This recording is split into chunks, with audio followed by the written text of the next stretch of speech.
Good morning, friends. I am Sushma Puri, author and founder of the Human Dharma, the right human way of living that helps one live a good life and enrich the whole. The Human Dharma is a book and a US based non profit religious organization. My book, The Human Dharma, is available on Amazon.com. In continuity to my last book reading video, today I will read part of chapter 7, God, part of its analysis.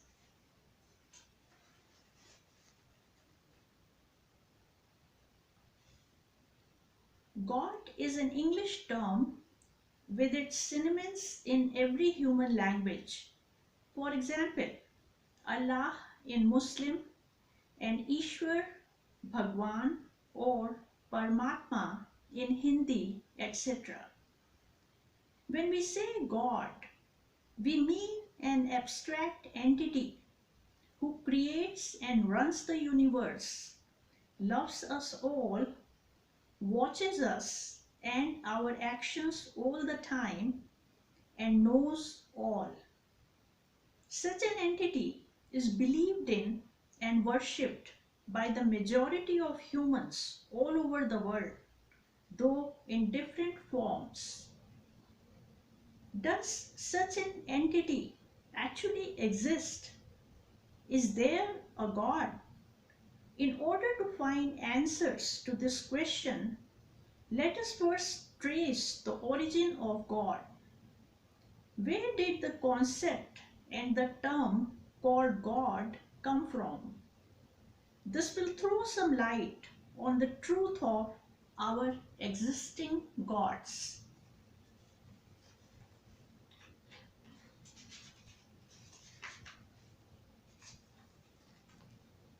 The very first origin of God lies in the human psyche, human fear, and human's need of God. A human, like any other living being, is a very weak being who needs lots of things and positive circumstances in order to survive and enjoy his life. In fact, a human at birth and during his long childhood years is the most helpless living being who cannot survive without the care of others.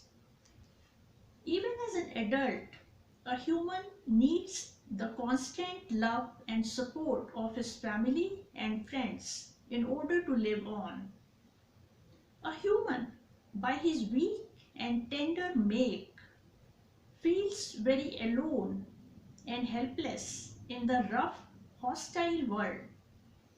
He needs a dad, a mentor throughout his life who will pick him up in his arms, fulfill all his needs, take care of him, be there for him all the time, love him, and love him always, no matter what. A dad on whom he can rely all the time. This weak human psyche, especially back in ancient times, gave birth to the whole concept of God and sustained it till date. A human needs a God. Another major source of God is a human's fear and awe of nature.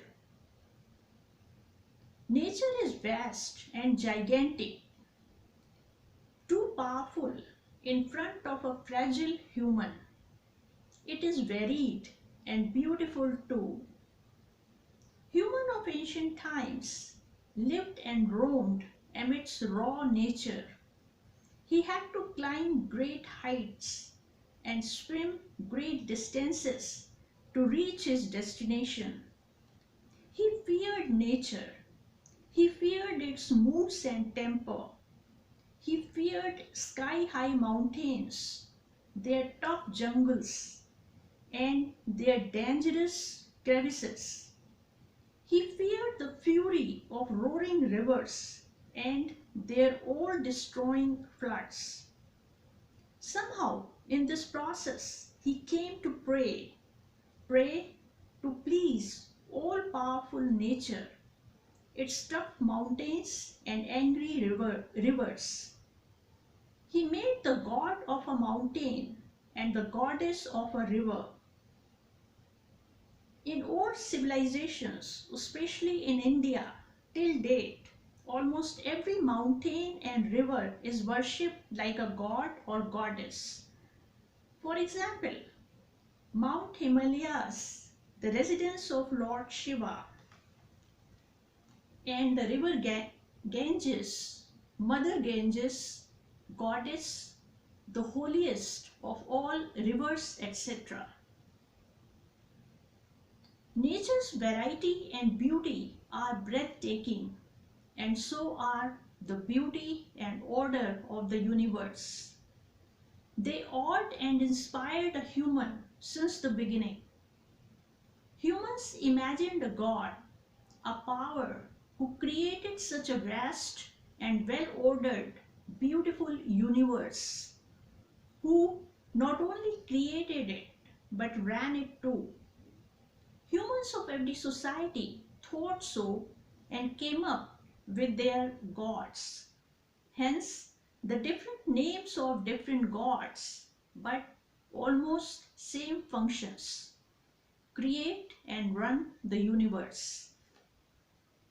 During the long course of humanity's history, many types of gods were created who well suited and supported the weak human psyche and fulfilled his need of a god. God. Gods flourished in an agricultural society. By now, some humans had settled down and lived in one place.